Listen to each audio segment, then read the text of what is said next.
Yo, what's up with it, y'all? It's JD, Travelsthenix, and I'm back with another quick video. Today's video is going to be my 6th growth law. That law is keeping balance.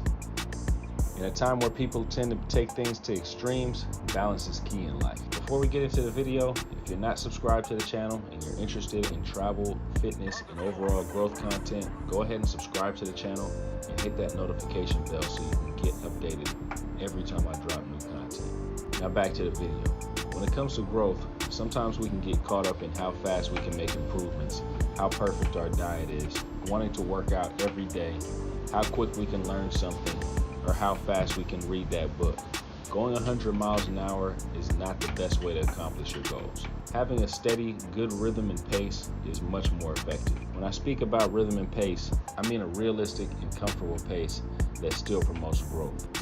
Life is not a sprint, it's a marathon that needs to be enjoyed while we accomplish our goals. We can't expect to go from someone who has no knowledge on history to having the knowledge of a history professor overnight.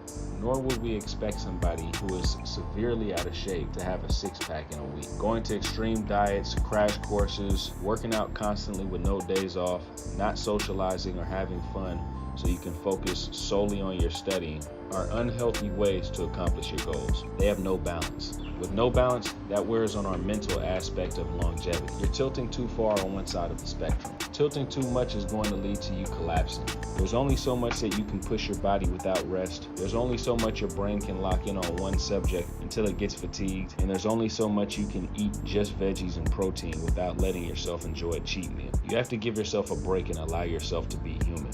On the physical end of the spectrum, when you do resistance training, you're breaking down your muscles and causing micro tears to them. This is a necessary process to grow your muscles and improve your physique. Another necessary part of that process is giving your muscles rest in order to repair. These are two aspects that run hand in hand, so it's necessary to have balance in strain and recovery in order to grow. That holds true on the mental side as well. We can't expect ourselves to be consistently learning 100% of the time because that gives us no time to practice or apply what we're learning in real life. Also, our brains need time to process information subconsciously. Have you ever been studying for something for school or trying to learn how to repair something or how to make something, and when you least expect it, the answer pops in your head randomly throughout the day?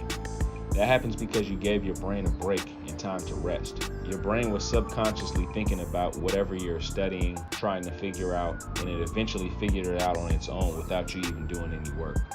Resting my body, taking a break from learning, having days where I don't intermittent fast are things that I personally struggle with. But I force myself to give it a little break because I do understand that everything needs to be in moderation. This is one of the reasons why I don't subscribe to the only plant-based diet anymore. And I don't subscribe to diets on the opposite end of the spectrum either. You lose nutritional balance and mental balance because it's a form of extremism. I watched a video the other day where a Buddhist monk was explaining why he doesn't subscribe to being a vegan or vegetarian.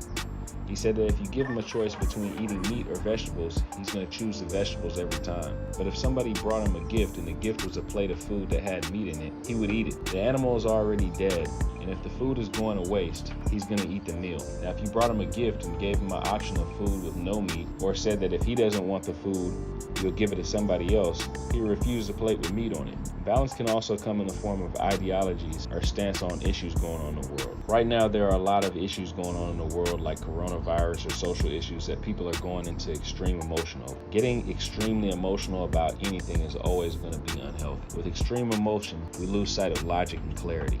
Issues and situations are usually never black and white. There's always nuance or a gray area that we have to examine and look into. I understand that everybody's worried about the coronavirus, and rightfully so.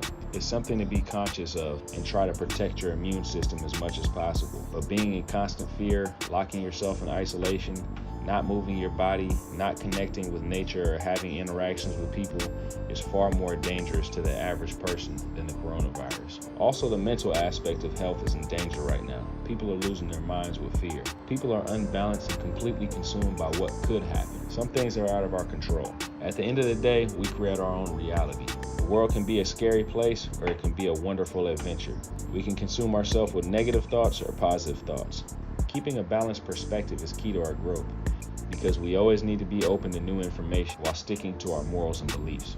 We always need to be open to knowing the negative aspects of life while keeping a positive outlook. The easy way out is through emotion because you don't need logic or data to support your emotion. Taking the logical approach to life is always the best way to go. We don't want to get too up or too down in life, including how we feel about ourselves. Another example can be in relationships. In order for a relationship to stand a test of time, there needs to be consistency and balance from both parties. Each person has to be each other's rock. That means there's going to be routine involved and monotony. Many people might look at monotony as a bad word, but in all reality, it means consistency. People in our culture place too much value on excitement and instant gratification. In all honesty, what would you rather have? Someone in your life who's consistent, reliable, quality, honest, and moving in the right direction? Or would you rather have a person who's exciting, mysterious, dangerous, and you never know what to expect? Give me the consistency and reliability that I can trust any day of the week over the exciting and the new. Two major aspects of love are trust and sacrifice. Trusting something or someone where you don't know what to expect is called gambling. Trusting someone who's proven consistent is called investing. Are you gambling your time with someone or investing your time with someone who's helping you grow? You're sacrificing your time when you give it to someone, and when you're in relationships, they tend to come with more sacrifice than just time. Let's do a little self-reflecting and think of 3 ways that we can keep our lives more balanced. I know that I can definitely use more balance in certain areas in my life, and some of the balance we need might be uncomfortable, but being uncomfortable is a major part of the growth process. Anyways, y'all, that's it for today's video. I hope you guys enjoyed the conversation.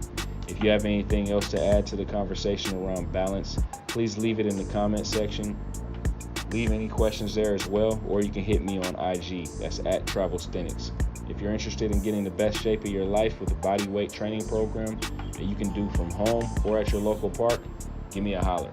I provide weekly personalized training programs along with video examples, diet advice, and more. I'll holler at y'all later. Peace.